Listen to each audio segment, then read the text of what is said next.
नमस्कार, मेरा नाम चंदन त्रिपाठी है और आप देखना शुरू कर चुके हैं बैंकिंग करियर। आइए सबसे पहले मैं आज के इस सेशन के बारे में आपको थोड़ा-सा डिस्क्रिप्शन में आपको एक्सप्लेन कर दूँ कि क्या चीज़ें आज के इस सेशन में रहने वाली हैं। तो जैसे आप थंबनेल में देख रहे होंगे कि रेशियो लिख रखा है, बेसिक कॉन्सेप्ट और क्लास 1 लिख रखा है। तो सबसे पहले मैं आपको यही क्लियर कर दूँ कि देखो रेशियो पढ़ाने का बस मतलब ये था क्योंकि मैं जब आपको क्लासेस कंप्लीट करूँगा, जो भी है तो उसमें हमारा रेशियो कॉन्सेप्ट का बहुत ज़्यादा यूज होता है। तो इसकी वजह से मैंने सोचा कि सबसे पहले क्यों ना आपको मैं रेशियो क्या होता है, रेशियो के किस टाइप के क्वेश्चन बनते हैं, किस तरह से रेशियो को अपने चैप्टर में यूज किया जाएगा, उन सभी चीज़ों के बारे में मैं आपको यहाँ बता दूँ। तो आइए चलते हैं थोड़ा-सा सबसे पहले ये जान लेते हैं कि अगर हमने टारगेट लिया है एसबीआई पीओ एंड क्लर्क के इसको क्लियर करने का, तो उसमें क्या स्ट्रेटजी रहेगी, किस कॉन्सेप्ट के साथ मैं आपको यहाँ पढ़ाऊँगा, उसके बारे में सबसे पहले थोड़ी-सी बात कर लेते हैं, ठीक है? अब चलते हैं अपनी अगली पीपीटी पे। देखो थोड़ा सा एक कोटेशन ले रखा है हमने। कोटेशन में ये है कि जो अपने कदमों की काबिलियत पर विश्वास रखते हैं वही अक्सर मंजिल पर पहुंचते हैं। मतलब सीधी सी बात कहने का इतनी बात है कि अगर आपको अपनी काबिलियत इन द सेंस आपको अपनी मेहनत पे अगर विश्वास है तो जाहिर सी बात है एक न एक दिन आपको अपनी मंजिल का रास्ता मिलेगा ही मिलेगा। ठीक है, तो आज के इसी कोटेशन के साथ आज के इस सेशन को स्टार्ट करते हैं और चलते हैं अपने अगली स्लाइड पे। देखिए, तो आज का जो हमारा सेशन है, सबसे पहले मैं आपको यहाँ पे इस बात के लिए डिस्कस कर दूँ कि किस तरीके से मैं आपको टोटल चीज़ों पे मैं काम करूँगा और किस तरीके से आपको मैं पढ़ाऊँगा। देखो, अगर टोटल पढ़ाने की बात करें तो सबसे पहले जिस तरह से एक बिल्डिंग को बनाने के लिए, ठीक है, क्या करना होता है? नींव रखना होता है। उसी तरह से कि जब आपको यहाँ पे अर्थमेटिक की जो भी रहेगा आपका क्वांटिटी एप्टीट्यूड को कंप्लीट करने के लिए पहला जो नींव का काम करेगा वो होगा कैलकुलेशन। कैलकुलेशन में देखो किस तरीके से कैलकुलेशन मजबूत होगी। कैलकुलेशन कोई एक दिन का काम नहीं है जिसको आप एक दिन में रट्टा मार लिए या फिर कुछ भी कर लिए, प्रैक्टिस कर लिए, जिसकी वजह से आपका क्या हो गया, बहुत ज़्यादा स्ट्रांग है। नहीं, बिल्कुल नहीं। अगर ऐसा कुछ आप सोच रहे हैं तो बिल्कुल गलत सोच रहे हैं। और ऐसा कोई शॉर्टकट भी नहीं है जिसको सीधे सीधे ये रटा दिया जाए कि ये शॉर्टकट याद कर लोगे तो कैलकुलेशन क्या होगा, बहुत ज़्यादा स्ट्रांग हो जाएगा। कैलकुलेशन का जो मेरा एक्सपीरियंस रहा है पिछले 5 सालों का, मैं इस बात को मानता हूँ कि अगर आप तक को 20 तक के टेबल याद हैं, 20 तक का टेबल एक मतलब ऐसा रहेगा कि हर एक जगह पे क्या होगा आपका यूज होगा कहीं ना कहीं। 20 तक के टेबल, 30 तक के स्क्वायर एंड लगभग 15 to 20 तक के कह सकते हो आपको क्यूब क्या होने चाहिए, ये याद होने चाहिए। सिखाऊंगा मैं आपको, जब मैं सिंप्लीफिकेशन कराऊंगा तो उसमें आएगा square root and cube root, उन चीज़ों में मैं सिखाऊंगा कि किस तरह से स्क्वायर निकालेंगे, किस तरह से क्यूब निकालेंगे। लेकिन अभी इतनी सी बात याद रखना कि रेशियो को हेडिंग डालना और इसमें आप 20 तक के टेबल, 30 तक के स्क्वायर और 20 तक के क्यूब को प्रॉपर वे में लिख लेना। ठीक है, और इन्हें बिल्कुल देखो, मेरा मानना ये है कि किसी भी चीज को अगर रटना है या फिर याद करना है, सपोज करो इसके पहले आपने मुझे कभी जाना था, नहीं जाना। लेकिन अब आपको क्या होगा, सबसे पहले जब जिस दिन पहले स्ट्रेटजी वाली वीडियो आपने देखी होगी तो आपको क्या लगा होगा कि आपको इतना पता चल गया होगा कि कोई चंदन त्रिपाठी नाम का कोई टीचर है जो हमें आ रहा है, मैं इस बैंकिंग कैरियर के चैनल पे आपको मैथ पढ़ाने आ रहा है, इतनी बात क्लियर होगी। लेकिन जैसे ही दूसरा वाला लेक्चर देखा होगा आपने, थोड़ी सी क्या चीज़ है, हम मेरा फेस याद हुआ होगा। इसका मतलब ये होता है कि जब भी हमारी जो मेमोरी क्वेश्चन होते हैं या फिर कुछ भी होता है जो मेमोरी होती है, अगर उसकी किसी भी चीज को बार बार आप करते हैं, ठीक है, तो वो हमें क्या कर लेता है, रिकॉल कर लेता है, मतलब याद कर लेता है। तो सेम चीज इतनी सी बात है कि जितने दिन रेशियो में पढ़ाऊंगा, लगभग रेशियो का ये मान कर चलो कि 4 से 5 लेक्चर, 4 लेक्चर तो रहेंगे ही, 1 1 आवर के 4 लेक्चर रहेंगे। इस 4 घंटे के लेक्चर में 4 लेक्चर में मैं लगभग कोशिश करूंगा कि 5 से 6 घंटे आपको इसमें पढ़ा दूं मैं, जिससे ये पूरा का पूरा क्लियर हो जाए। मतलब 4 घंटे के अंदर आप रेगुलर अगर एक एक चीजों को पर डे इसी चीज को आप रिपीट करेंगे, एक एक बार उसको पढ़ेंगे, सीरियस होकर देखेंगे, तो ये चीजें क्या हो जाएंगी, याद हो जाएंगी। तो अभी के लिए बस इतना, सिंप्लीफिकेशन में और सारी चीजें और भी क्या क्या शॉर्टकट रहेंगे उसको बताऊंगा मैं, ठीक है। लेकिन अभी हम लोग यहाँ पे डिस्कस करते हैं। देखो कैलकुलेशन, तो कैलकुलेशन का स्ट्रांग होने की बात पता चल गई। अब घर बनाने के लिए क्या लगाना होता है, हमें बिल्डिंग लगाना होता है। तो देखो यहाँ पे भी 2 बिल्डिंग लगेंगे। 2 बिल्डिंग में जो पिलर का काम करेंगे उसके लिए हमें क्या करना होगा, पहला जो पिलर होगा हमारा वो फ्रैक्शन का होगा, ठीक है, ये फ्रैक्शन का काम होगा। दूसरा जो पिलर होगा वो हमारा रेशियो कॉन्सेप्ट का होगा। ठीक है, क्या होता है रेशियो कॉन्सेप्ट, इन सभी चीजों के बारे में मैं अपने क्लासरूम में जरूर आपको क्लियर करूंगा, एक एक बात है। लेकिन थोड़ी सी बात यहाँ पे समझ लेते हैं कि फ्रैक्शन क्या होता है, रेशियो क्या होता है। अगर फ्रैक्शन की बात करें तो जैसे बहुत सारी आपने जिन लोगों ने पढ़ रखा होगा, जो वो लोग इस वैल्यू से परिचित होंगे कि 12:1/2% का मीनिंग जो होता है ये 1/8 होता है। 8 को मैं कहूँ तो ये डिनोमिनेटर की वैल्यू होती है, ये हमेशा क्या होती है, टोटल वैल्यू होती है। समझ में आ गई। अगर अब वन की बात करें तो ये वन क्या है, मतलब आपको कहने का ये है कि अगर कोई पार्ट 8 पार्टों में बटा हुआ है तो उसमें से 12:1/2% क्या है, मतलब क्या है, उसमें वो एक पार्ट की बात कर रहा है। इतनी बात समझ में आ गई। ठीक। अब रेशियो कैसे यूज होता है, जैसे कह देगा एज सैलरी 12:1/2% मोर देन बीच, इसका मतलब एक ही सैलरी का एक्स्ट्रा करने की बात कर रहा है। एक ही सैलरी क्या है, एक्स्ट्रा है, किससे, बी से। कितना, 12:1/2%। तो हमारी टोटल वैल्यू कितनी है, 8। इस बात को हमेशा ध्यान रखना, जिसके साथ कंपेरिजन किया जाता है उसकी वैल्यू हमेशा 100% होती है। और 100% का मतलब क्या होता है, टोटल वैल्यू। तो इसका मतलब बी की सैलरी कितनी रहेगी, 8। अगर ए एक्स्ट्रा है कितना, 12:1/2%, तो इसका मतलब ए क्या हो जाएगा, 9 हो जाएगा। तो इसका जो रेशियो बनेगा वो 9:8 हो जाएगा। इतनी बात कंफर्म हो गई। ठीक है, तो ये होता है रेशियो कॉन्सेप्ट। रेशियो कॉन्सेप्ट एक ऐसा कॉन्सेप्ट है जिसके थ्रू आप इतनी सी बात को हमेशा ध्यान रखना कि कभी भी आपको इसमें किसी फार्मूले लगाने की जरूरत नहीं पड़ेगी। इसमें आपको चीजों को, कॉन्सेप्टों को सीखोगे। लेकिन इस बात को ध्यान रखना कि कॉन्सेप्टों पे अगर जिस तरह से, मैं पहले ही कह देना चाहता हूँ कि बहुत सारी चीजें हैं, जैसे टू का टेबल जब हमें आज कभी जिंदगी में भूला नहीं दोबारा। क्यों, क्योंकि टू के टेबल को हमने इतनी बार प्रैक्टिस कर दिया जिससे वो कभी भूला नहीं। तो सेम थिंग यहाँ पे भी है कि रेशियो जितना आसान होता है उतना टफ भी रहता है। अगर आपने उस पर काम नहीं किया तो जाहिर सी बात वो सारी चीजें क्या रहेंगी, भूलेंगी ही भूलेंगे। क्योंकि जब तक पढ़ेंगे तब तक बहुत अच्छा लगेगा कि हाँ सारी चीज़ें सही हैं। लेकिन मेरे पहले ही क्लास में आपको समझाना चाहता हूँ कि मैं, ऐसी कोई जादू की छड़ी मेरे पास नहीं है मैथ में कि जिसके लिए मैं लेके आऊँ और सीधे सीधे आपको दे दूँ और आप उसमें करेक्ट कर जाओ। इसमें ज़्यादा से ज़्यादा जो आपकी अपनी खुद की प्रैक्टिस होगी वही सबसे ज़्यादा काम करने वाला है यहाँ पे। ठीक है, कि आप कितना ज़्यादा प्रैक्टिस करते हो। मैं तो सिर्फ आपको एक रास्ता दिखाऊंगा, उस रास्ते पे चलने के लिए आपको चलना है, उस चल के मंजिल को पाने के लिए। समझ में आई बात। तो अब चलते हैं इस सेशन पे अगली चीज पे देखते हैं। तो जैसे ही रेशियो सीख जाओगे, फ्रैक्शन सीख जाओगे, तो फाइनली क्वांटिटी एप्टीट्यूड की जो आपकी बिल्डिंग होगी वो प्रिपेयर्ड हो जाएगी। इतनी बात समझ में आ गई। अब चलते हैं, ये तो बेसिक बातें थी, इससे एग्जाम से रिलेटेड जो बातें आपको समझ में आएंगी वो तो ध्यान रखना। और बातें, अब इसको पेज को इरेज कर देते हैं। ठीक है, इसमें हम लोग समझेंगे सबसे पहले क्या रेशियो क्या होता है, रेशियो से रिलेटेड जो भी चीजें हैं उनके सभी चीजों के बारे में हम लोग यहाँ पे सीखेंगे।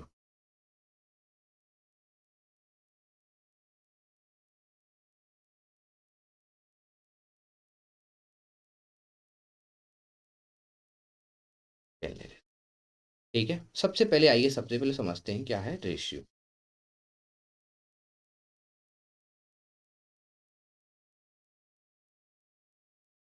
देखो, रेशियो का मतलब क्या होता है, रेशियो का मतलब बस इतनी सी बात होती है कि दो चीजों के बीच में जब कोई हम रिलेशन निकालते हैं तो उसे ही हम क्या कहते हैं, रेशियो कहते हैं। देखो, मैथ को अगर थोड़ा सा इंटरेस्टिंग बना के पढ़ा जाए तो मैथ बहुत अच्छा लगता है। तो हमें मैथ अब 9, 10, 11, 12 का मैथ, 11, 12 का जो मैथ होता है उसमें टीचर क्या होता है, बहुत सीरियस होकर पढ़ाता है। अब उस तरह से सीरियसपन लेके नहीं पढ़ना है, हमें इस तरह से पढ़ना है कि मैथ में कभी हमें यही ना लगे कि ये मैथ में क्या हो रहा है, बर्डन हो गया है। तो मतलब जो मैंने अभी क्या समझा है, रेशियो का एक्सप्लेनेशन क्या डेफिनेशन बनता है कि दो लोगों के बीच जो रिलेशन स्थापित किया जाता है वही क्या कहता है, रेशियो कहलाता है। इतनी बात आपको हमेशा ध्यान रखना है कि जो दो लोगों के बीच में जो रिलेशन बनाएगा वही क्या होगा आपका, उसे रेशियो कहते हैं। अब दो लोगों के बीच का रिलेशन मतलब, एक बात सोच लो, आपका ये आपका कौन है, ये आपका कोई फ्रेंड है, ठीक है। और ये मान लो कोई आपकी गर्लफ्रेंड है, ठीक है। और ये आप हो मुस्कुराते हुए चेहरे के साथ, ठीक है। अब बहुत बार ऐसा होता है कि लड़का क्या होता है, शर्मीला होता है, ठीक है। तो वो ये लड़की को सीधे जाके प्रपोज नहीं कर सकता है। तो अगर ये लड़की को सीधे जाके प्रपोज नहीं करेगा तो ये क्या करेगा, अब ये मीडिएटर का सहायता लेता है। तो मीडिएटर दो चीज हो सकते हैं, या तो लड़के का कोई दोस्त हो सकता है या फिर लड़की की कोई फ्रेंड हो सकती है। इसका मतलब कि ये जो काम कर रहा है, ठीक है, या फिर लड़के का दोस्त या फिर लड़की की दोस्त जो ये काम कर रही है, इसी को क्या कहोगे आप, रेशियो कहोगे। समझ में आ गई बात। तो ये होगी, थोड़ी सी मजाक की बातें थी, इसको ज़्यादा आप लोग सीरियस ना लें, ये बस आप लोगों को समझाने के लिए था। ठीक है, अब चलते हैं रेशियो की एक एक बातों को समझते हैं। बिल्कुल बेसिक से एक एक चीज़ों को समझाऊंगा। पहले ही आके मैंने आपको इतनी सी बात समझाई थी कि मैं यहाँ आप लोगों को आश्वस्त करा दूं कि मैं बिल्कुल बेसिक से कराऊंगा, बेसिक से लेके एक हाई लेवल तक के सारे क्वेश्चन कराऊंगा। अगर जहाँ पे आपने पेड बैच में पढ़ा होगा आपको खुद ही लगेगा कि सारे पेड बैचों के जो क्वेश्चंस हैं वो सभी क्वेश्चंस मैं यहाँ पे खुद ही कराऊंगा और अपने तरीके से कराऊंगा। ठीक है, तो आइए सबसे पहले बेसिक से इसको समझते हैं। क्या है रेशियो का बेसिक? जिस तरह से मान लो x/y हुई है, ठीक है, और इसकी वैल्यू इसने दे रखी है क्या, 4 मान लो 5 दे रहा है। तो क्या अगर कोई यहां से अगर इस बात को कह रहा है कि ई x/y कर दे तो इसको, और ये 4/5 कर दिया। अगर कोई ये कह रहा है कि x की वैल्यू 4 है और y की वैल्यू 5 है, तो गलत है। कभी हम यहाँ पे कंसीडर ही नहीं कर सकते हैं कि अगर x/y में दिया है तो x और y की, x की वैल्यू 4 हो जाएगी और y की वैल्यू 5 हो जाएगी। क्यों ऐसा नहीं हो सकता है? वो इसलिए नहीं हो सकता है कि मान लो कि अगर इस 4 में आपने इसको 50% इंक्रीमेंट कर दिया, अब जैसे ही 4 में 50% का इंक्रीमेंट होगा तो एक की चीज़ यहाँ से क्या हो जाएगी, 2 हो जाएगी, तो यहाँ पे कितना हो जाएगा, 6 हो जाएगा। अगर इसमें 50% का इंक्रीमेंट हो रहा है तो ये क्या हो जाएगा, 7.5 हो रहा है। अब देखो अगर इसको भी काट देंगे तो सेम रेशियो मिल रहा है कि नहीं मिल रहा है, कोई अंतर हुआ नहीं। तो इसका मतलब x और y को अगर सिर्फ इतना ही दे रखा है तो इसकी वैल्यू को हम लोग फाइंड आउट नहीं कर सकते। तो अगर वैल्यू को फाइंड आउट नहीं कर सकते तो किस तरीके से हम वैल्यू को फाइंड आउट करेंगे उसके बारे में सबसे पहले हम लोग सोचते हैं। देखो अगर हमें वैल्यू को फाइंड आउट करना है, इस तरह से हमने क्या किया, x/y कर लिया। अब अगर x/y कर लिया और यहाँ पे ले लो वैल्यू कोई 4/5, और एक यहाँ पे और दे रखा है कि x+y दे रखा है कुछ भी, मान लो यहाँ पे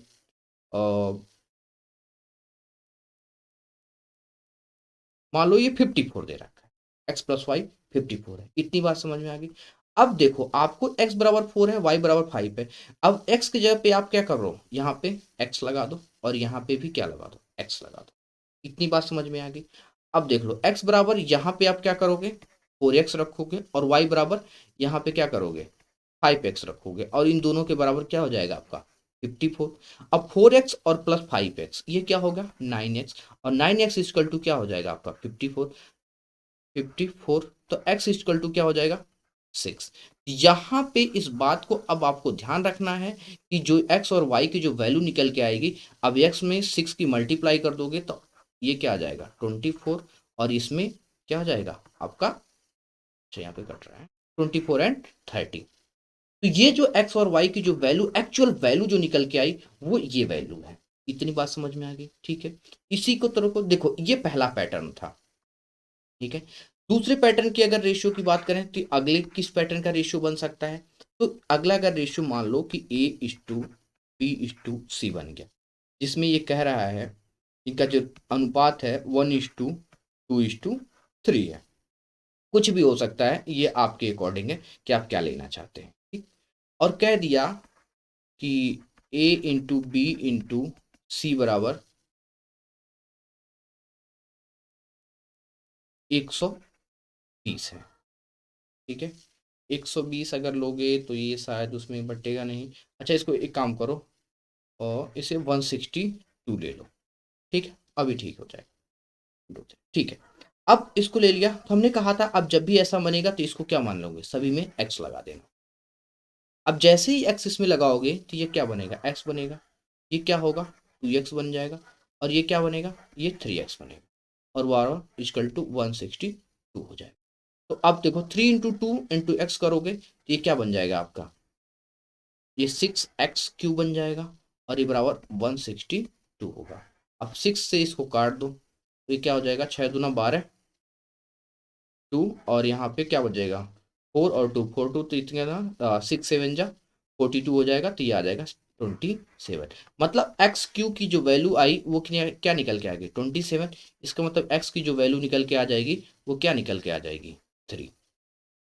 इतनी बात तो आप लोग समझदार हैं, समझ रहे हो, ठीक है।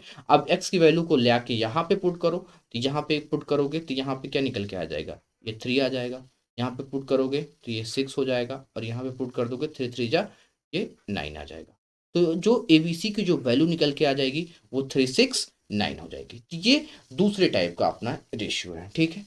अब चलते हैं और भी किस किस टाइप के रेशियो बनते हैं, उन चीज़ों को हम लोग और भी देखते हैं। अब अगले टाइप की अगर रेशियो की बात करें हम लोग, ठीक है, 2 टाइप का हम लोग देख चुके हैं। तीसरे टाइप की बात करें तो तीसरे टाइप में हमसे ये कहता है कि ए अपॉन ये बी प्लस सी हो जाएगा, इसकल टू कोई भी वैल्यू दे सकता है, जैसे 4 अपॉन क्या ले लीजिए, चलिए 4/5 ही ले लेते हैं। और यहाँ पे कह सकते हो बी अपॉन ई प्लस सी कह दो, और इसमें ले लो ये 3 है और ये 6 कर लो, ठीक है। इतनी बात आपको समझ में आएगी। इसको अगर एक्सप्लेन में इस तरह से अगर लिखना चाहते हो तो कह सकते हो कि A:2 ये इसका रेशियो जो है B plus C equal to 4:5 है, ठीक है। अब अगर हमसे यहाँ पूछा जाए कि अगर सर आप ये बताओ, कोई बच्चा आया और हमसे ये कहा, ठीक है, सर आप ये बताओ कि A:B:C का रेशियो अब हम लोग कैसे निकालें। मैं कहूँगा कि सबसे पहले आप ये बताओ कि यहाँ पे कितने लोग हैं, A बी और सी, 3 लोग हैं, यहाँ पे भी हैं। सेम चीज यहाँ पे भी है, A B C तीनों लोग यहाँ पे ही हैं। अगर यहाँ पे दोनों ही वैल्यू क्या है, इक्वल है, तो इन दोनों की वैल्यू हमेशा क्या होनी चाहिए, इक्वल होनी चाहिए। भाई चाहे ऊपर बैठे या नीचे रहे, हैं तो ये दोनों तीनों लोग इक्वल ही। तो इसका मतलब सबसे पहले मैं ये कहूंगा कि ये 4 और 5 क्या हो रहा है, 9 हो रहा है। और यहाँ पे 3 एंड 6 भी क्या हो रहा है, 9 हो रहा है। अच्छा देखो ये सीधे सीधे इक्वल हो गया। इसको एक काम करते हैं, और इसको 9 हो रहा है ना, तो 3 और 6 9,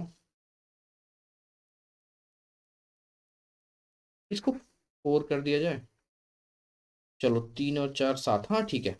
यहाँ पे इसको 3/4 बना दो इसको, तो अब क्या हो जाएगा 7।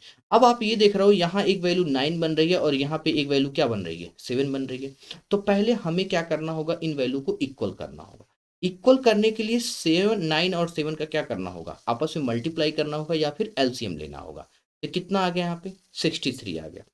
किसके मल्टीपल पे चल रहा है, ये 7 के मल्टीपल पे। ये किसके मल्टीपल पे चल रहा है, ये 9 के मल्टीपल पे। अब जिसके मल्टीपल पे है इनका इस पे मल्टीप्लाई करना होगा आपको, ठीक है। तो यहाँ इस चीज को समझो कि A/B+C हो गया। अब देखो 7 की मल्टीप्लाई आपको 4 में करना होगा, तो ये क्या हो जाएगा 28 हो जाएगा। अपॉन 7 की मल्टीप्लाई 5 में करना होगा, तो यहाँ पे कितना हो जाएगा 35 हो जाएगा। सेम चीज अगर B/, ध्यान रखना ये बी है, बी अपॉन अगर A+C करते हैं तो यहाँ इस बात को ध्यान रखेंगे कि 9 की मल्टीप्लाई 3 में करेंगे तो क्या हो जाएगा 27। 9 की मल्टीप्लाई 4 में करेंगे तो कितना हो जाएगा 36। अब इन दोनों को देख लो, 8 5 13, 2 3 5 1 6, 63 ये भी हो जा रहा है, 7 6 13, 3 2 5 1 6, दोनों इक्वल हो गए। अब यहाँ से ए की वैल्यू क्या मिल गई हमें 28 मिल गई। अब अगर ए बराबर 28 है और बी बराबर क्या है 27 है, तो सी की वैल्यू जाहिर सी बात है निकल के जा जाएगी। यहाँ इस तरीके से ए बी और सी की जो वैल्यू निकल के आ जाएगी, ए बराबर क्या आ जाएगा 28, बी बराबर ऑलरेडी निकला है कितना है 27। अब देखो अगर बी प्लस सी बराबर क्या है 35 और बी बराबर कितना है 27, तो 35 से अगर 27 को हम लोग कम कर देंगे तो यहाँ पे सी की वैल्यू कितनी निकल के आ जाएगी 8 निकल के आ जाएगी। इतनी बात कंफर्म हो गई, कोई दिक्कत कोई परेशानी नहीं होगी। देखो ये आपका रिकॉर्डेड सेशन जा रहा है, ठीक है। तो अगर आपको लगता है कि कहीं पे कोई भी चीज़ दिक्कत हो रही है, अभी रिकॉर्डेड सेशन सिर्फ इसलिए आ रहा है क्योंकि मैं लाइव नहीं आ पा रहा हूँ, तो क्योंकि जो मेरा एरिया है इसमें नेटवर्क की थोड़ी सी दिक्कत चल रही है, ठीक है, जिसकी वजह से मैं लाइव नहीं आ पा रहा हूँ। लेकिन मैं बहुत जल्द आपके साथ लाइव मिलूंगा। लाइव डिस्कशन की बात अलग होती है मेरा मानना है, लेकिन अभी मैं जितनी चीज़ों को आप लोगों को सिखा रहा हूँ 1 बाई 1 ईमानदारी से सीखते चलिए, गारंटी है मेरा एंड टाइम में आपको एक चैप्टर मेरे पे भरोसा कीजिए। मैं आपसे बस इतनी सी बात कहूंगा कि रेशियो को आपने अभी तक बहुत सारे टीचरों से पढ़ा होगा, किससे पढ़ा है मुझे नहीं पता है, लेकिन मैं बस यहाँ इतनी सी बात आपसे कहना चाहता हूँ कि रेशियो को आप मेरे से पढ़ के देखिए। फ्री ऑफ कॉस्ट ये चैनल दे रहा है आपको, हर एक चीज़ें प्रोवाइड करा रहा है। एक चैप्टर पढ़िए मेरे से रेशियो को, और रेशियो खत्म होने के बाद जिस दिन रेशियो एंड हो जाएगा उस दिन आप मेरे से आके कहना कि सर आपने इस टाइप का क्वेश्चन छोड़ दिया या फिर क्या किया। आपने उस दिन आपको खुद ही एहसास होगा, एक चैप्टर का ट्रस्ट आप मेरे से बना के रखो, बाकी की जिम्मेदारी छोड़ दो। ठीक है, गारंटी कहता हूं कि इस तरीके से आपको पढ़ा दूंगा कि इसके बाद रेशियो के किसी भी टाइप के कोई भी क्वेश्चन छूटेंगे नहीं, हर एक टाइप आपका क्या होगा, कंप्लीट होगा। लेकिन आपको ट्रस्ट यहां मेरे से बना के रखना होगा। इतनी बात कंफर्म हो गई। तो ये तीसरे टाइप का आपका रेशियो कंप्लीट हो गया। अब चलते हैं चौथे टाइप के क्वेश्चन। देखो, चौथे टाइप का जो क्वेश्चन बनता है कुछ इस टाइप के क्वेश्चन रहते हैं। जैसे मान लो कहीं बन गया 3x/4y/5, ठीक है, और इनकी वैल्यू दे रखा है 6:8:9, कुछ भी दे रखा हो सकता है इसमें, तीसरे टाइप। अब इसमें अगर आपसे पूछ दिया जाए कि ये बताइए आप x y एंड z की क्या वैल्यू निकल के आएगी, तीनों की अलग अलग आप वैल्यू बताइए। ठीक है, देखो मेरा कहने का मतलब है अगर 3x की वैल्यू क्या है, 6 है, तो x की वैल्यू क्या निकल के आ जाएगी, 6/3 निकल के आ जाएगी।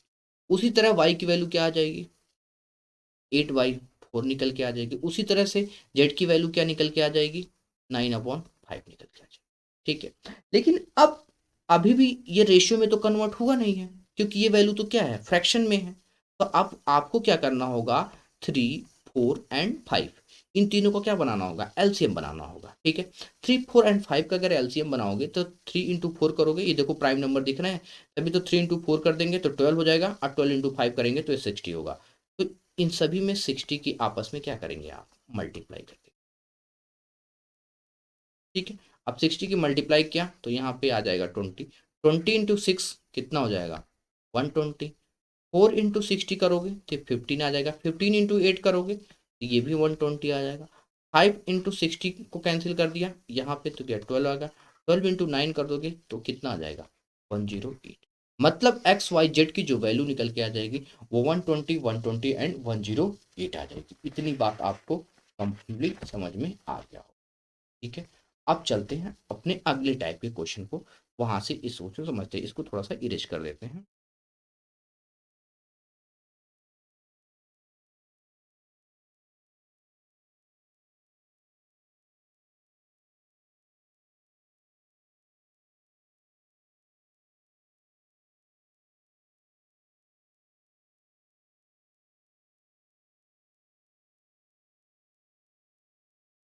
ठीक है, अब अगले टाइप के क्वेश्चन को देखते हैं। बहुत बार आपसे क्वेश्चन इस टाइप का बनता है कि a/2 हो गया इक्वल टू b/3 हो गया इक्वल टू c/5 हो। ठीक है, अब आपसे इस टाइप के क्वेश्चन में आपसे ये पूछ दिया जाए कि आप ये बताइए कि a और a b c की क्या वैल्यू निकलेंगी। ठीक है, इनकी ओरिजिनल वैल्यू। तो जब भी कभी इस टाइप का क्वेश्चन आपको मिलता है तो इस टाइप के क्वेश्चन को एक काम कर सकते हैं। ठीक है, या तो इसके बराबर के कर दीजिए या इसके बराबर क्या मान लीजिए, 1 को लेट कर लीजिए। ठीक है, कि ये सभी आपस में क्या है भाई, कोई भी वैल्यू होगी, टोटल वैल्यू क्या होती है, टोटल वैल्यू 1 होती है, 100% होती है, यही टोटल वैल्यू होती है हमारी। तो हमने कहा कि a/2 इक्वल टू 1 है। इसका मतलब अब देखो ये क्रॉस मल्टीप्लाई हो जाएगा इधर 1 के साथ, तो a बराबर क्या मिल जाएगा आपको, 2 मिल जाएगा। कंफर्म हुई बात, समझ में आई बात। इसी तरीके से बी का भी निकल जाएगा, इसी तरीके से सी का निकल जाएगा। इसका मतलब ए की वैल्यू जो होगी वो 2 हो जाएगी, बी की वैल्यू क्या होगी 3 हो जाएगी, और सी की वैल्यू क्या हो जाएगी 5। इतनी बात उम्मीद करता हूँ आपको समझ में आया होगा, क्लियर हो गई। अब चलते हैं अपने अगले क्वेश्चन पे। ठीक है, अब कुछ अच्छे से क्वेश्चन, एक क्वेश्चन लेते हैं, अगले पैटर्न को रेशियो को समझते हैं। अगर आपसे कभी क्वेश्चन इस टाइप का बन गया 2/3a equal to 5b equal to 4/5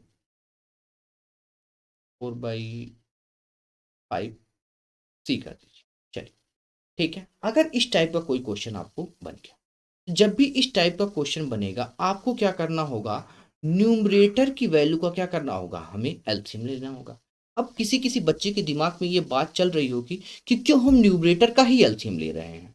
ठीक है, तो उसे मैं अभी 10 सेकंड, अगले 10 सेकंड में आपको समझा दूंगा। ठीक है, सबसे पहले 2, 5 एंड 4 का एलसीएम लो। 2, 5, 4 का एलसीएम ले लोगे तो कितना हो जाएगा, 5 दूना 10, ठीक है, ये 20 इसका एलसीएम बन जाएगा, 20 एलसीएम बन गया। अब इसके बराबर में आपको क्या करना है, 20 को लिख देना है। समझ में आई बात? ठीक है, इसके बराबर में क्या लिखना है, 20 लिख देना है। मतलब आपको कहना ये है कि 2/3 ए इक्वल टू क्या हो गया, 20। ठीक है, अब 2 यूनिट की वैल्यू कितनी है, 20, तो 1 यूनिट की वैल्यू कितनी हो जाएगी, 10। तो अब 3 उधर जाएगा, तो इसका मतलब ए की वैल्यू कितनी हो जाएगी यहाँ, 30। समझ में आया? देखो, अब यहां मैं आपको समझा दूं कि इसलिए मैं 254 का एलसीएम लिया, जिससे कि अगर आप 254 का एलसीएम ले लोगे, ठीक है, तो इससे बनने वाला नंबर, जो भी नंबर बनेगा वो उसे क्या करेगा, 2 भी डिवाइड कर देगा, 5 भी डिवाइड कर देगा और 4 भी डिवाइड कर देगा। इतनी बात समझ में आ गई? अब उसी तरह से यहाँ पे आप समझ सकते हो, या तो कट रहा होगा, ठीक है। अब यहाँ समझ सकते हो 5b यूनिट की वैल्यू कितनी है, 20। तो इसका मतलब अगर कह दिया जाए कि 5b यूनिट की वैल्यू कितनी है, 20, तो सिर्फ b यूनिट की वैल्यू कितनी हो जाएगी, 4। क्लियर हो गई बात? उसी तरह से 4/5 यूनिट की वैल्यू आप निकाल के कमेंट सेशन में आप मुझे खुद बताएंगे, ठीक है। इतनी बातें उम्मीद करते हैं, ये सारी बेसिक बेसिक बातें हैं। एक दो प्रॉपर्टीज हैं जिनको मैं आगे आप लोगों को डिस्कस करता हूँ, ठीक है। क्या क्या प्रॉपर्टीज हैं इसके बारे में सबसे पहले समझते हैं। जिस तरह से मान लो कहीं कोई कोई क्वेश्चन बन जाएगा, x1/y1 equal to x2/y2 equal to x3/y3। S1 आगे कुछ भी चलता रहे, तो अगर कभी भी इस टाइप की कोई चीज आपको दिखती है, तो इसके वैल्यू जो होगी वो हमेशा x1 x2 और x3 upon y1 plus y2 plus y3 की क्या होगी, इक्वल होगी। इस बात को आप हमेशा ध्यान रखना, ठीक है। चलिए, अब इसी चीज में अब आपको थोड़ी सी चीजों को मैं और एक्सप्लेन करूँ। मान लो कोई किसी टाइप का कोई क्वेश्चन बन जाएगा, मान लो इसी टाइप का बन गया, तो आप देखो यहाँ पे समझो, एक्स है मान लो, और ये y plus Z minus x हो जाएगा, ये बराबर है किसके, यहाँ पे मान लो y आ जाएगा, y, तो ये हो जाएगा x प्लस जेड माइनस, ठीक है। ये इसके बराबर मान लो ये z आ गया, तो यहाँ पे x plus Y minus Z हो जाए। अब अगर इन तीनों को हम लोग कंपेरिजन के या फिर तीनों को ऐड कर लेते, इनका आप देखो आंसर क्या निकल के आएगा, यही चीज हमसे पूछा जा रहा है। समझ में आ रही बात? ठीक है, तो इन तीनों को सबसे पहले काम क्या करना होगा, हमें ऐड करना होगा। अब जैसे ही इन तीनों को आप ऐड करोगे, तो आप कहोगे कि x plus Y plus Z upon, अब जब आप इन तीनों को ऐड करने जाओगे, ठीक है, इन तीनों को जब ऐड करने जा रहे हो, यहाँ क्या दिख रहा है आपको, माइनस एक्स दिख रहा है। मैंने कहा कि यहाँ माइनस एक्स से इस एक्स, ये एक्स क्या हो जाएगा, कैंसिल हो जाएगा। ये जेड है, इस जेड से ये प्लस का जेड था, तो यहाँ माइनस का जेड है, इससे कैंसिल हो जाएगा। ये माइनस का वाई है और ये प्लस का वाई, इससे ये कैंसिल हो जाएगा। तो इनकी जो वैल्यू निकल के आज बच रही है क्या, यहाँ पे एक्स बच रहा है और यहाँ पे वाई और जेड बच रहा है। इसका मतलब X plus Y plus Z बच रहा है। इनको आपस में सॉल्व कर देंगे, तो इसका जो आंसर निकल के आ जाएगा, ये 1 आ जाएगा। ये पहली प्रॉपर्टी थी जिसको मैंने आपको एक्सप्लेन कर दिया। अब चलते अगली प्रॉपर्टी। अच्छा, यहाँ पे क्वेश्चन आ गया है, तो एक सेकंड रुक जाइए, इसमें एक दो और स्लाइड ऐड कर लेता हूँ।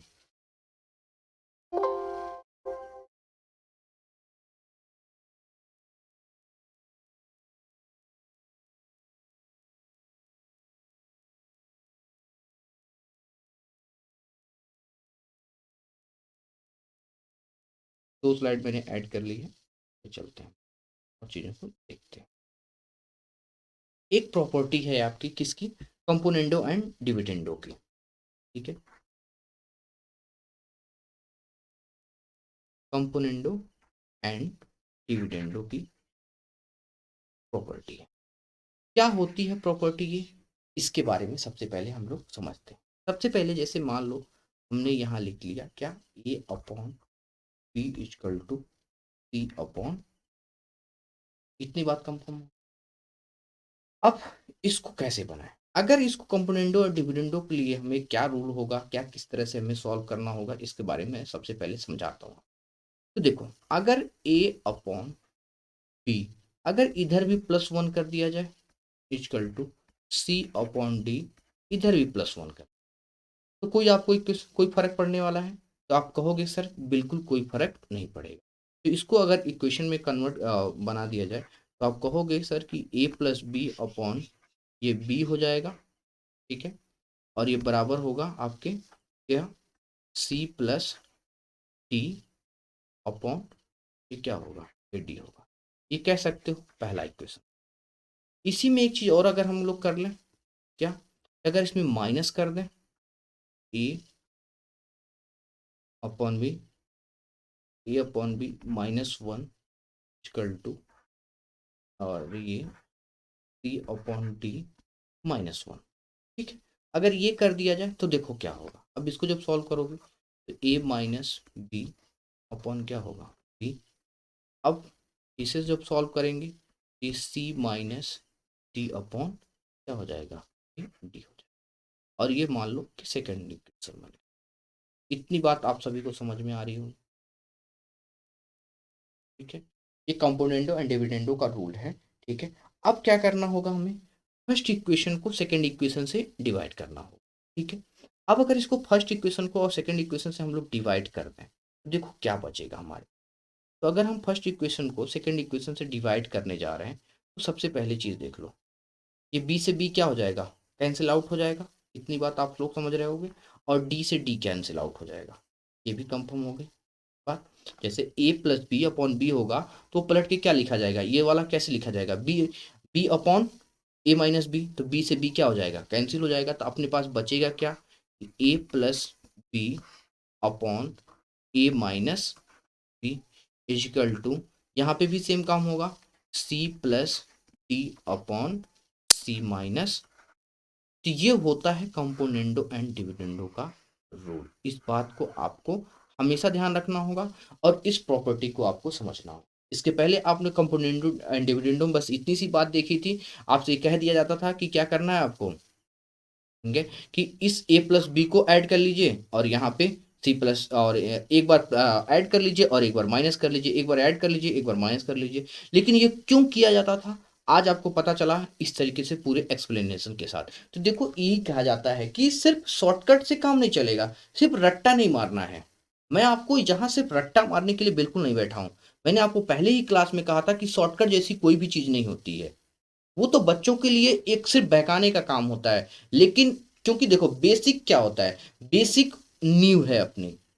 क्योंकि जितने भी शॉर्टकट बनते हैं, जितने भी रेशियो से क्वेश्चन बनते हैं, वो कहीं ना कहीं बेसिक से बनाए जाते हैं। पहले वो क्वेश्चन बेसिक बना होता है, बेसिक की वो पॉइंट उठाए जाते हैं, टीचर आपको वो पॉइंट उठा के सीधे सीधे दिखा देता है कि देखो बच्चे इसे इसे आप उठा लो और यहाँ से इसका आंसर निकल के आ जाएगा।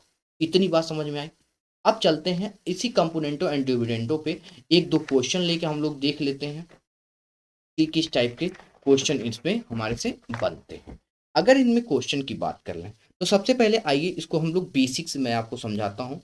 अच्छा, पीपीटी फुल हो गई। अच्छा, इसको एक काम करता हूँ, मैं डिलीट कर इरेज कर लेता हूँ। एक सेकंड वेट करो आप लोग।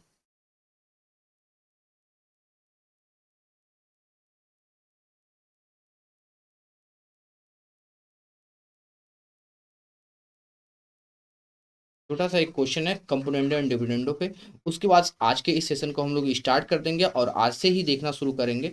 आज हमारी ये बेसिक क्लास थी जिसमें मैंने सभी आपको बिल्कुल रेशियो के एक एक चीज़ों को समझाया है। यहाँ पे किस तरह से रेशियो को कैसे किया जाता है, कितने टाइप के रेशियो आपको क्वेश्चंस में मिलेंगे, उन सभी चीज़ों को मैंने आपको यहाँ पे एक्सप्लेन किया है आज के इस सेशन में।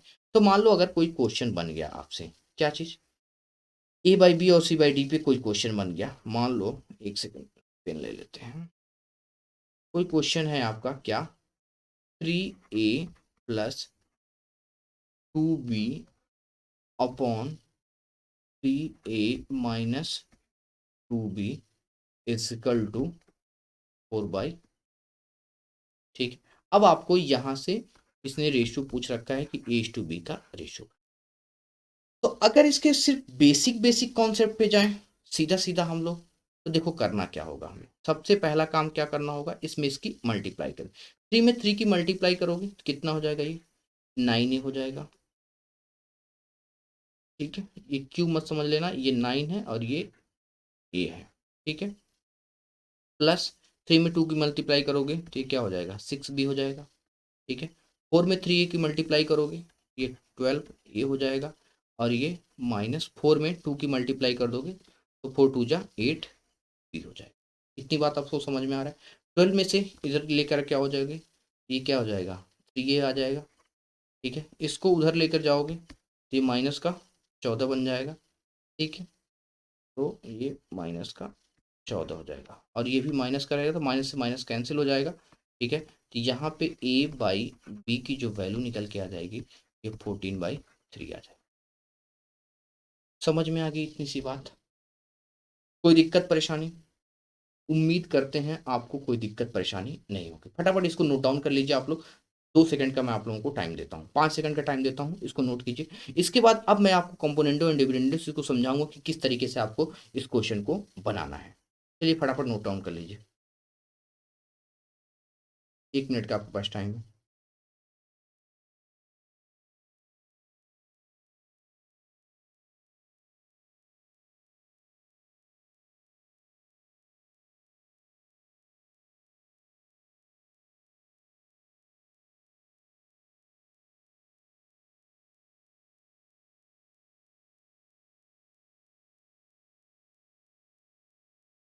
ठीक है, अच्छा चलिए अब यहाँ से थोड़ी सी चीज़ों को और हम लोग एक्सप्लेन करते हैं, अच्छे तरीके से समझते हैं।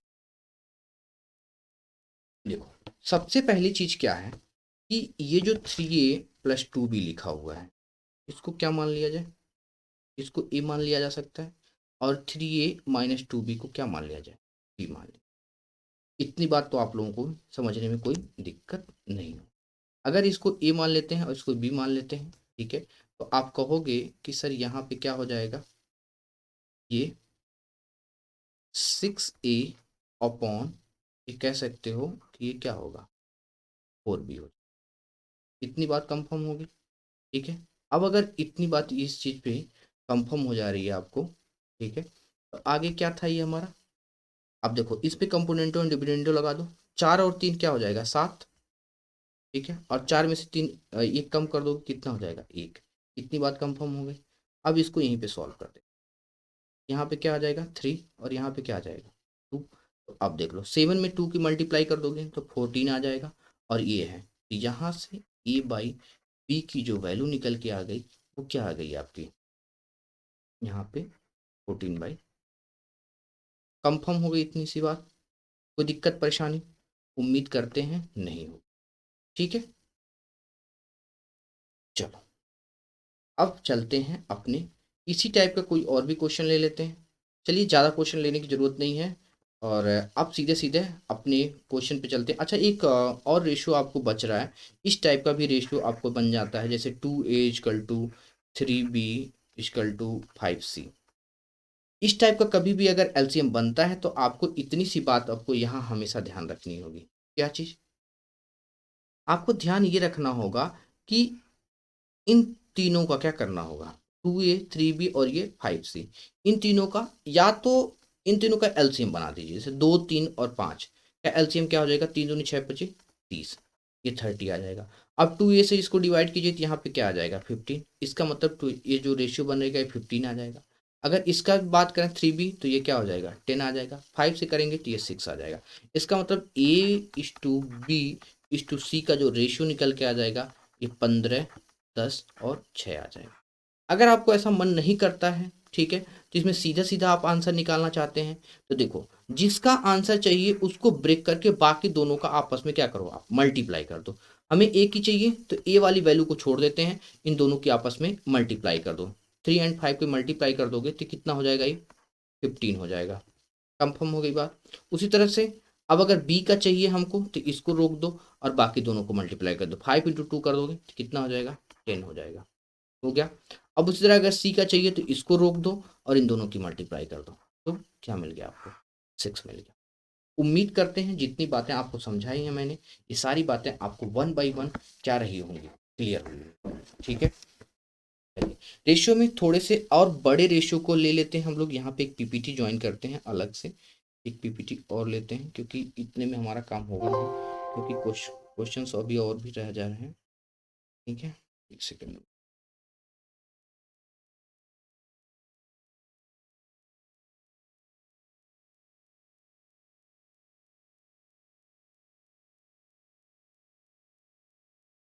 ठीक है, हो गई पीपीटी। अब इतनी पीपीटी में अपना काम। ठीक है, अब अगर कभी मान लो आपको 3 लोगों का रेशियो मिल जाए, ठीक है, इस टाइप से A:B की कोई वैल्यू दे रखी है क्या, 4:5, और B:C की कोई वैल्यू दे रखी है 6:7, और आपसे रेशियो भी पूछ रहा है। देखो मैं आपको रेशियो को बनाने के लिए यहाँ पे 3 तरीके बताऊंगा। तीनों तरीकों से आपको क्या करना होगा, देखना होगा कि कौन सा तरीका आपको अच्छा लगता है, उससे आप खुद बनाना और खुद ऑब्जॉर्व करना कि कौन सा तरीका आपको अच्छा लगता है और कौन सा आपको सबसे ज़्यादा बेहतर समझ में आता है। A:B:C। अगर इसको सीधे सीधे से करना चाहते हो तो इन 4 और 6 की मल्टीप्लाई कर देना, यहाँ पे क्या आ जाएगा 24 आ जाएगा। 5 और 7 की मल्टीप्लाई कर देना, यहाँ क्या आ जाएगा 35 आ जाएगा। अब ये ए की वैल्यू है, ये सी की वैल्यू है, और इन दोनों की आपस में मल्टीप्लाई कर दोगे तो क्या बन जाएगा 30 बन जाएगा। ये सी की वैल्यू निकल के आ जाएगी। कंफर्म हो गया, ये हो गया इसका पहला मेथड। सेकेंड मेथड अगर रेशियो वाले की बात करें तो देखो सबसे पहले इस तरह से इसको लिख लो A B और C। जैसे ही ABC लिखोगे तो आप कहोगे कि सर ये 4:5 है और ये 6:7 है। लेकिन आप एक चीज जैसे यहाँ पे आ रहे हो आप ये देख रहे हो कि बी की 2 वैल्यू बन रही है, बी एक बार 5 दे रहा है और बी एक बार क्या ले रहा है 6 ले रहा है। तो इसको क्या करना होगा, आपको इक्वल करना होगा। इसका मतलब यहाँ पे 6 के साथ मल्टीप्लाई करना होगा और यहाँ पे 5 के साथ। लेकिन रेशियो में कहता है कि अगर एक के साथ मल्टीप्लाई करते हो तो उसके साथ आपको सभी के साथ मल्टीप्लाई करना होगा, इतनी बात ध्यान रखना। मतलब 6 की मल्टीप्लाई 4 में भी करना होगा। ठीक, क्या हो जाएगा 24 हो जाएगा, और ये 6 की 5 में मल्टीप्लाई करोगे तो ये 30 आ जाएगा। अब देखो 5 के यहाँ पे था तो इस 5 की मल्टीप्लाई 7 में होगी तो ये क्या हो जाएगा 35 होगा। इतनी बात कंफर्म हो गई। अब अगर इसी में एक मेथड और है, उसे अगर समझते हैं तो वो क्या होता है, A:B:C है। देखो A:B की वैल्यू क्या है 4:5, और यहाँ पे B और C क्या है 6:7। आपको बस इतनी सी बात को ध्यान रखना है, ठीक है, कि जो ब्लैंक प्लेस है इस ब्लैंक प्लेस पे जो वैल्यू यहाँ दिख रही है इसी वैल्यू को आगे आपको क्या करना है, बढ़ा देना है।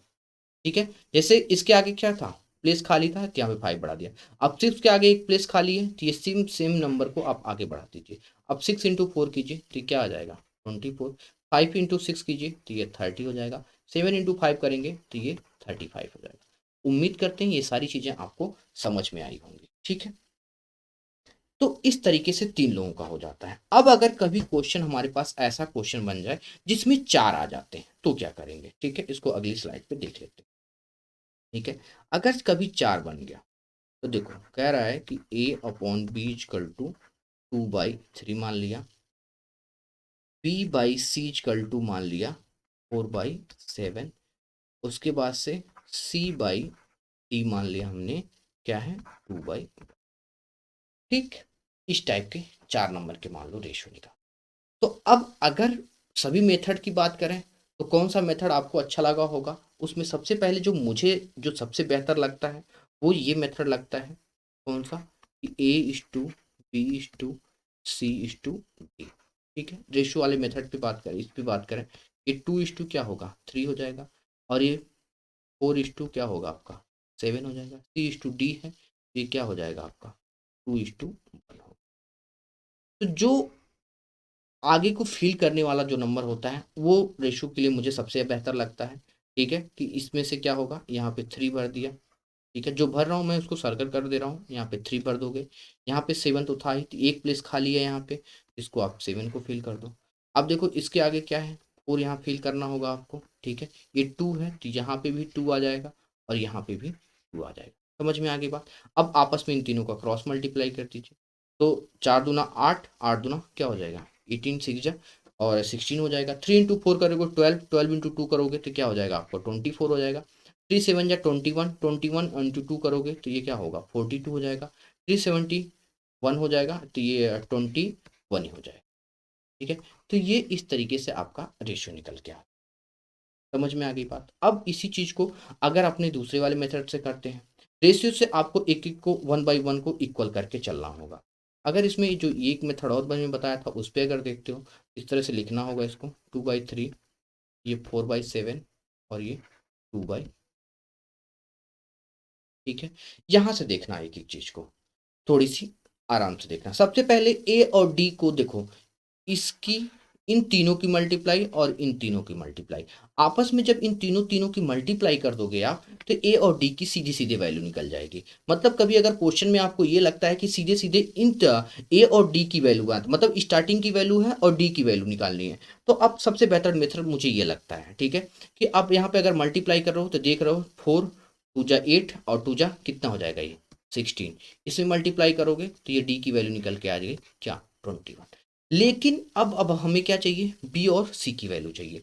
तो ध्यान इस बात को रखना है कि जब भी बी और सी की वैल्यू चाहती है, तो अब हमें बी का चाहिए। बी कब आता है, सेकंड नंबर पे आता है, सेकंड नंबर पे आता है, इसका मतलब पहले रो का पहला नंबर हमें क्या करना होगा, छोड़ देना होगा। अब इस नंबर को छोड़ के बाकी 3 4 और 2 की आपस में क्या करनी होगी, मल्टीप्लाई करोगे। अब जैसे ही 3 4 2 की मल्टीप्लाई करोगे तो देखो 3 × 4 करोगे 12, 12 × 2 कर दोगे तो कितना हो जाएगा ये 24। कंफर्म हो गई, कोई दिक्कत, कोई दिक्कत नहीं है ना। उम्मीद करते हैं आपको समझ में आ रहा होगा। अब देखो यहाँ पे एक बार आप लोग लिख भी लेना कि 3 × 4 × 2 की मैंने मल्टीप्लाई किया था, किसकी वैल्यू को निकालने के लिए, बी की वैल्यू के लिए। क्लियर है। अब अगर हमें सी की चाहिए तो देखो, अब इस लाइन को छोड़ देना। अब इस लाइन में सेकंड लाइन में अब हमें सी क्या है, थर्ड नंबर पे है, इसको मतलब फर्स्ट रो के 2 लोगों को हमें क्या करना होगा, छोड़ना होगा। तो अब 3 × 7 × 2 की मल्टीप्लाई करने होंगे, 3 7 21 और 2 की मल्टीप्लाई कर दोगे तो क्या आ जाएगा 42 आ जाएगा। ठीक है, तो इस तरीके से आपको रेशियो बनाना है, इसी तरीके से एक एक को 1/1 रेशियो को आपको कंप्लीट करना है। ठीक है, तो ये तो था आज के इस रेशियो क्लास का बिल्कुल बेसिक स्ट्रक्चर कि किस किस तरीके से आपको क्वेश्चन बनाने हैं, समझ में आई। अब चलते हैं आज के सेशन में, कुछ क्वेश्चंस भी मैंने लिए हैं, इस ब्लैंक पीपीटी आपके। ठीक है, 3 4 क्वेश्चन है, इन सभी क्वेश्चनों को आज हम लोग अभी इसी के साथ डिस्कस कर लेते हैं। ठीक है, सबसे पहला इंपॉर्टेंट क्वेश्चन देखिए, कह रहा है a man divided his property so that his son share to his wife and wife share to his daughter are both as in the ratio 3:1। If the daughter gets 10,000 less than son, the value in rupees of the whole property is. Hindi वाले बच्चों के लिए मैं समझा देना चाहता हूँ।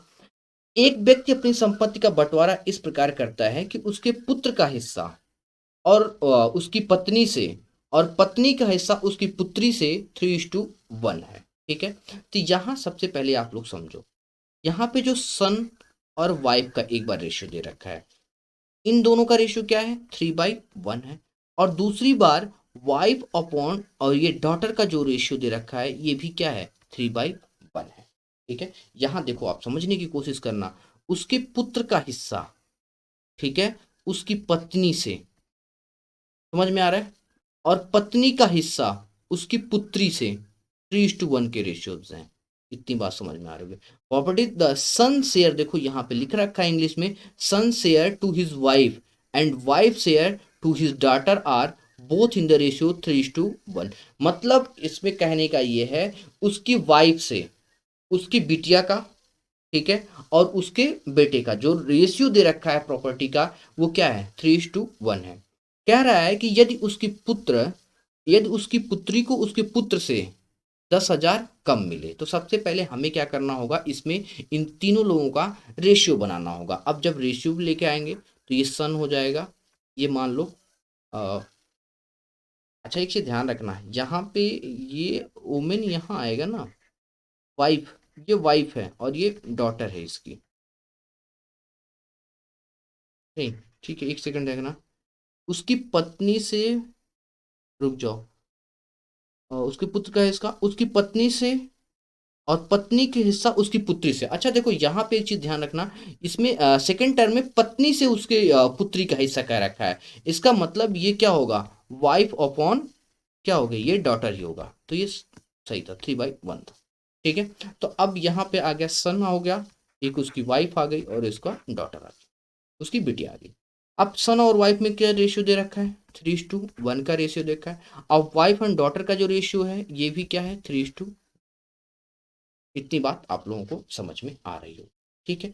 तो अब हमें क्या करना होगा, इन्हें इक्वल करना होगा। अब इक्वल करने के लिए यहाँ पे 3 से मल्टीप्लाई करेंगे और यहाँ पे 1 के साथ मल्टीप्लाई, ठीक है। अब 3 की मल्टीप्लाई 3 में करोगे तो सन को क्या मिल गया 9, वाइफ को क्या मिला 3। तो अब इसके साथ 1 के साथ 1 की मल्टीप्लाई करोगे तो 1 मिलेगा। यहाँ देखो बेटी के साथ क्या हो गया, धोखा हुआ उसको, इन्हें 9 दिया गया, इन्हें 3 दिया गया और बिटिया को सिर्फ 1 शेयर ही प्रॉपर्टी से दिया गया, जो बिल्कुल गलत बात है। फिर आगे हमसे देखो पूछा क्या है, तो संपूर्ण संपत्ति रुपए में बताइए। हमसे टोटल प्रॉपर्टी पूछ रहा है, कह रहा है यदि उसकी पुत्री को उसके पुत्र से 10,000 कम मिले। अब देखो उसकी पुत्री को पुत्र से 10,000 कम मिले, लेकिन हमारे अकॉर्डिंग यहाँ पे कितने यूनिट कमी दिख रहा है, 8 यूनिट की कमी दिख रही है। मतलब कह सकते हो आप कि 8 यूनिट की जो वैल्यू है ये क्या है आपकी 10,000 है। कितना है 10,000 है। हमें क्या चाहिए 9, 3 और 1, यही टोटल प्रॉपर्टी है। 9, 3, 11 और 1 क्या हो गया ये 12। समझ में आ गई बात। तो अब इसको देखो बहुत लोग बहुत तरीके से सॉल्व करेंगे, लेकिन मेरा मानना ये है कि अगर इसको हम लोग क्या करें, एक बार 2 से डिवाइड कर दें, ये क्या हो जाएगा 4 हो जाएगा, और ये क्या हो जाएगा आपका 2 से डिवाइड करोगे तो ये 5,000 हो जाएगा। अब देख लो किसके मल्टीपल पे चल रहा है ये। अच्छा एक चीज और ध्यान रखना, क्या पूछ रहा है, यदि उसकी पुत्री उसके पुत्र से 10,000 कम मिलता है। अच्छा, हाँ ठीक है। तो मान लो 4 यूनिट की वैल्यू क्या हो जाएगी 3। तो हमसे क्या पूछा है, तो संपूर्ण 9, 3, 12 और 1, 13। अच्छा यहाँ पे देखो 13 यूनिट हो रहा है, ठीक है। टोटल ये 13 यूनिट हो रहा है, तो इसके मल्टीपल में हम इसको लेके नहीं जा सकते हैं। तो अब अगर इसके मल्टीपल में लेके नहीं जा सकते हैं तो मैंने सोच रहा था कि ये अगर ये 12 होगा तो ये सीधे सीधे मल्टीपल कर देंगे, लेकिन ये मल्टीपल पे नहीं जाएगा। अगर ये मल्टीपल पे नहीं जाता है तो यहीं आपको क्या करना होगा, अब अगर आपने छोटा कर ही दिया है पहले ही, तो ये 5,000/4 इंटू ये क्या करना होगा, हमें 13 से मल्टीप्लाई करना होगा। समझ में आ गई। अब 4 से इसको मल्टीप्लाई करेंगे तो यहाँ पे आ जाएगा 1, और उसके बाद से यहाँ 1 और 10 होगा 10, तो ये 2 आ जाएगा, ये 5 आ जाएगा और ये 0 आ जाएगा, ठीक है। तो 13, ये 0 आ जाएगा 13 पर से 13 5 जा 65, तो यहाँ पे 5 आएगा, ठीक है। 10 का 6 कैरी आ रहा है, 5 और 0। अब देखो 5 और 0 दो ऑप्शन में आ रहे हैं, तो अभी हमें आगे भी मल्टीप्लाई करना होगा। 13 इंटू 2 करोगे तो ये क्या होता है 13 इंटू 2 26, 26 और 6, तो ये क्या आएगा 2 आ रहा है। तो 250 ऐसे दिख रहा है सीधे सीधे, बस अपने एक ही ऑप्शन में है अपना 250, ठीक है। अच्छा देखो 250 यहाँ पे भी है, 250 यहाँ पे भी है, इसका मतलब अभी हमें और भी आगे करना होगा। तो अब देखो यहाँ पे 3 बच रहा था, 13 1 जा 13, 13 और 3 कितना हो जाएगा ये 16। तो ये जो आंसर ऑप्शन निकल के आ जाएगा 16,250 हो जाएगा। तो इसका मतलब पहला ऑप्शन क्या होगा हमारा, सही हो जाएगा, ठीक है। अब चलते हैं अपने अगले क्वेश्चन पे। अब यहाँ देखो कह रहा है कि an amount of money is to be divided among P, Q and R in the ratio of 5:11:23 respectively. If the difference between the total share of P and Q together and R share is rupees 2,800, what is the difference between Q and R share? तो ये देखो बिल्कुल basic level के सारे question है, हिंदी में समझा देते हैं एक बात को। क्या कह रहा है, कुछ धन को पी और क्यू, पी क्यू तथा आर 5:11:23 के अनुपात में विभाजित किया गया। यदि पी और क्यू का कुल हिस्सा और आर से प्राप्त हिस्से का अंतर 2,800 है, तो क्यू और आर से प्राप्त हिस्से का अंतर बताइए। सबसे पहली चीज यहाँ देखो पी, क्यू एंड आर ये तीनों है, यहाँ पे इनका क्या दे रखा है रेशो 5, 11 एंड 23। इतनी बात कंफर्म हो गई। अब हमसे ये कह रहा है कि यदि P और Q का कुल हिस्सा और R को प्राप्त हिस्से का अंतर 2,800 है। सबसे पहले P और Q की वैल्यू कितनी हो जा रही है 16 यूनिट हो जा रही है, और R की कितनी है 23 है। कह रहा है इन दोनों के बीच का जो डिफरेंस है वो क्या है 2,800, मतलब 7 यूनिट की वैल्यू। यहाँ आप समझेंगे कि 7 यूनिट की जो वैल्यू है ये क्या है 2,800 है। तो 1 यूनिट की वैल्यू कितनी हो जाएगी 400 हो जाएगी। अब हमसे पूछा क्या है कि Q और R को प्राप्त हिस्से का अंतर बताइए। अब देखो Q और R को क्या मिला है, Q को 11 यूनिट मिला है और R को 23 यूनिट मिला है, ठीक है। तो इनके बीच का डिफरेंस क्या है, अब देखो अगर इनके बीच का हमसे डिफरेंस पूछा जा रहा है तो 23 में से 11 जाएगा तो ये क्या बच जाएगा, 12 का डिफरेंस है। ठीक है, तो अब आपको सीधे सीधे यहीं पे 12 के साथ मल्टीप्लाई कर देना होगा, तो ये क्या आ जाएगा, 4800 आ जाएगा। उम्मीद करते हैं आपको ये बात समझ में आई होगी, क्लियर होगी चीजें। अब चलते हैं अपने अगले क्वेश्चन पे। देखो कह रहा है यदि ए द्वारा एक्स, बी द्वारा वाई और सी द्वारा जेड रन के स्कोर किए गए हैं तो X is to Y, Y is to Z, और इसका जो रेशियो दे रखा है 3:2 है। यदि ए बी तथा सी द्वारा कुल 342 रन के स्कोर किए गए हों तो प्रत्येक द्वारा स्कोर किए गए रन के बारे में आपको बताइए। देखो सबसे पहली चीज क्या है, यहाँ पे एक्स वाई है और क्या है, वाई जेड है।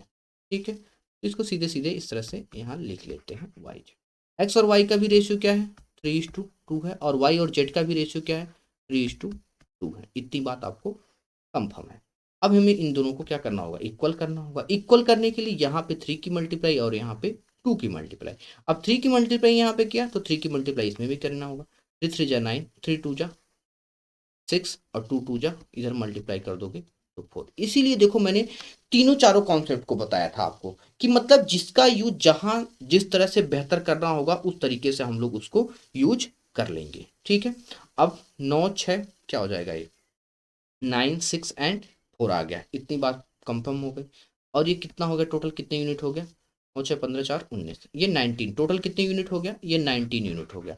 19 यूनिट की वैल्यू क्या होती है आपकी, इसमें कह रखा है कि ए बी तथा सी द्वारा कुल 342 342 रन का स्कोर किया गया, मतलब 90 यूनिट की वैल्यू 342 है। अब हमसे ये पूछा जा रहा है तो प्रत्येक द्वारा स्कोर किए गए रन बताइए। इसका मतलब 90 यूनिट की वैल्यू ये है।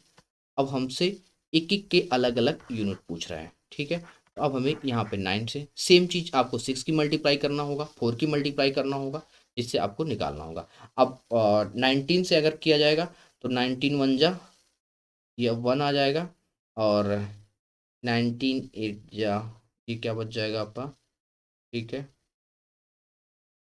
हाँ ठीक है, देखना ये 8 के मल्टीपल पे शायद होगा। ठीक है, तो 18 × 9 अगर किया जाएगा तो 162 हो जाएगा। हाँ बिल्कुल, ये 18 × 9 करेंगे तो ये पहले वाली की जो वैल्यू निकल के आ जाएगी 162 आ जाएगी। इतनी बात कंफर्म हो जाएगा। ठीक है, इसी तरीके से अब ये इसका 18 आ गया तो 18 1 यूनिट की वैल्यू 18 हो गई, तो इस 9 यूनिट की जो वैल्यू आ जाएगी ये 162 आ जाएगी। इसके साथ आ जाएगा 108 आ जाएगा। अगर इसकी बात करें तो 18 × 4 करेंगे तो 72 आ जाएगा। ठीक है, तो देख लो कौन सा ऑप्शन सही हो रहा है, ये 162 108 एंड 72, ये ऑप्शन आपका सही हो जा रहा है। इतनी बात क्लियर हो गई। अब चलते हैं अपने अगले क्वेश्चन पे। ये भी आज का अच्छा एक क्वेश्चन है। कह रहा है 3400 रुपीज को A B C and D इस प्रकार विभाजित किया गया कि ए तथा बी तथा सी तथा डी प्राप्त हुए हिस्से 2:3 4:3 एंड तथा 2:3 के अनुपात में है। तो बी और डी का हिस्से का टोटल हमें बताना है। देखो सबसे पहले अपने पास पैसा कितना है, 3400 है। इनका रेशियो दे रखा है, सबसे पहले यहाँ लेके आओ। रेशियो को आराम से लिखने की जरूरत है हमें। A:B है, फिर क्या है B:C है, फिर C:, क्या है D है। A:B की वैल्यू क्या है, 2:3। उसके बाद से क्या है 4:3 है, फिर उसके बाद क्या है 2:3 है। तो जिस भी तरीके से आपको करना हो, आपको सभी मेथड मैंने समझा दिए हैं। तो जिस तरह से आपको करना होगा, मैं इसको एक्सपेंड वाले मेथड से बना देता हूँ। यहाँ पे 3 इंक्रीज कर रहा हूँ, यहाँ पे भी 3 इंक्रीज कर दे रहा हूँ, यहाँ 4 इंक्रीज कर दे रहा हूँ, यहाँ 2 इंक्रीज कर दे रहा हूँ, और यहाँ पे भी 2 इंक्रीज कर दे रहा हूँ। ठीक है, अब ये क्या हो जाएगा, ये आपका ये 16 आ जाएगा। करते हैं 4 3 12 × 2 तो ये 24 हो जाएगा। 3 3 9 9 और × 2 करोगे तो क्या हो जाएगा, ये 18 हो जाएगा। 3 3 ये 27 हो जाएगा। क्लियर हो गई बात, इतनी बात। अब देख लो इन सभी को ऐड कर लो तो देखो 20 20 10 30 50 60 70 8 7 15, तो ये शायद 85 हो जाएगा टोटल। ठीक है, इन्हें हमने जब ऐड किया तो टोटल क्या निकल के आ गया 85। अब कह रहा है कि 85 यूनिट की वैल्यू कितनी है, 3400 है। हमसे पूछा क्या गया है, अनुपात में बी और डी का शेयर पूछ रखा है। इसका मतलब हमें बी और डी का शेयर चाहिए। तो 20 और 20 कितना हो जाएगा आपका 40, और ये 7 और 4 क्या हो जाएगा 11, मतलब ये 51। मतलब फाइनली हमसे पूछा ये जा रहा है कि आपको 51 यूनिट की वैल्यू बताइए। ठीक है, अगर ये इधर कट रहा होगा तो इधर से छोड़ दो, यहाँ देख लो कि 3400 अपॉन ये होगा 85 यूनिट टोटल। हमसे पूछा जा रहा है किसके बारे में, 51 यूनिट के बारे में पूछा जा रहा है। इसको हमने सॉल्व कर दिया, 17 से 17 5 जा, ठीक है 85 और 17 3 जा, तो 5 से इसको काट दिया, 6 8 और ये 0। अब देख लो 3 के मल्टीपल पे देख लो, और वैसे भी यहाँ पे 3 था। तो कुछ चीज़ें मैं और आपको सिखाऊंगा कि किस तरह से इन क्वेश्चन को और भी जल्दी से बनाना है। थोड़ा थोड़ा सा टाइम आप लोग एक्सपेंड कीजिए। 3 0 हो जाएगा, 3 से 8 करेंगे तो ये क्या हो जाएगा, 4 आ रहा है, एक ही ऑप्शन में दिख रहा है हमारा। ये क्या हो जाएगा आपका, 36 कट्टा है, हाँ 2040, ये हो जाएगा आपका आंसर। ठीक है, देखो अब आगे जैसे जैसे ही ये शायद हाँ ठीक है लास्ट पे पीटी थी। अब मैं यहाँ आपको सबसे पहले ये बता दूँ कि जैसे जैसे हम लोग आगे बढ़ेंगे, मैं आपको बहुत सारी कुछ नई नई चीज़ें सिखाऊंगा। नई नई चीज़ों में क्या है, अभी आपको मैं बिल्कुल बेसिक तरीके से चीज़ों को सिखा रहा हूँ। नई नई चीज़ों में मैं आपको ये सिखाऊंगा कि डिजिटल सम क्या होता है, ठीक है, ऑप्शन के साथ किस तरीके से हम लोग ऑप्शन को एलिमिनेशन कैसे किया जाता है, ठीक है। लेकिन अब हमारे पास ऑप्शन एलिमिनेशन का भी आएगा कॉन्सेप्ट। और उसके बाद देखो हमारे लिए थोड़ी सी दिक्कत हमारे बैंकिंग के साथ ये हो जाती है कि अपने पास क्या रहता है, जो क्वेश्चंस होते हैं वो सारे क्वेश्चन कितने होते हैं, 5 ऑप्शंस होते हैं, जिसमें एक ऑप्शन क्या होता है, नन ऑफ दीज का होता है, जिससे ऑप्शन का एलिमिनेशन थोड़ा सा हमारे लिए टफ हो जाता है। क्योंकि अगर मान लो हमने 4 के चारों ऑप्शन एलिमिनेट कर दिए तो लास्ट का एक ऑप्शन तो ऐसा बच जाएगा जिसमें हमें ये लगेगा कि हो सकता है कि इसमें आंसर हो, तो ऑप्शन का एलिमिनेशन थोड़ा सा टफ होगा। लेकिन आगे मैं आप लोगों को डिजिटल सम भी सिखाऊंगा कि किस तरीके से कैलकुलेशन को और फास्ट किया जा सकता है। ठीक है, कैसा लगा आज का सेशन आप लोग कमेंट सेक्शन में कमेंट करके मुझे जरूर बताइएगा। ठीक है, अगर किसी क्वेश्चन में कहीं पे कोई बात आपको समझ में नहीं आई होगी तो कमेंट सेक्शन में आप कमेंट जरूर कीजिएगा, जिससे मैं जब अगली बार क्वेश्चन को लेकर के आऊँ तो बिल्कुल रिकॉर्डेड सेशन है। ठीक है, तो मैं अगली बार जब आपसे मिलूँ तो मैं ये चाहता हूँ कि जो भी पुराना आपका डाउट है, ठीक है, उस डाउट को आप कमेंट सेक्शन में कमेंट अगर किए रहेंगे तो मैं उसे देख लूंगा और अगली बार जब मिलूंगा आपसे तो 1 बाय 1 चीज़ों को कंप्लीट करूंगा। उम्मीद करता हूं आपको जितनी बातें मैंने समझाई हर एक बात समझ में आई। लास्ट में बस इतनी सी बात कहना चाहता हूं आपसे कि इस बात का ट्रस्ट बना के एक चैप्टर आपको मेरे से पढ़ना है इस चैनल पे फ्री ऑफ कॉस्ट। उसके बाद आप कहीं से भी पढ़ना, किसी पेड बैच से पढ़ना या फिर किसी भी यूट्यूब चैनल से पढ़ना, एक चैनल एक टॉपिक का ट्रस्ट आपको मेरे से बनाना होगा। उसके बाद से आपको खुद ही लगेगा कि चंदन सर किस तरह से पढ़ाते हैं और आपको क्या पढ़ना है। ठीक है, या फिर आपने अभी तक क्या पढ़ा है जिसमें और भी चीज़ें क्या पढ़नी है। ठीक है, तो आज के लिए इस सेशन में बस इतना ही। अपना ख्याल रखें। और हाँ, लास्ट में आपसे बस इतनी सी बात जरूर कहूँगा कि अगर ये वीडियो आपको पसंद आ रहा है तो लाइक जरूर कीजिएगा और अपने दोस्तों के साथ शेयर जरूर कीजिए। ठीक है, जिससे क्योंकि व्यूज़ अगर उस पर मिलेंगे मुझे तो मुझे भी मोटिवेशन मिलेगा। अगर आपको कमेंट सेक्शन में कमेंट करके मुझे बताएंगे कि आप लोगों को वीडियो कैसा लग रहा है तो उससे मुझे भी अच्छा लगेगा। ठीक है, तब तक के लिए चलिए आज के लिए बस इतना ही। Okay, bye bye, take care, नमस्कार।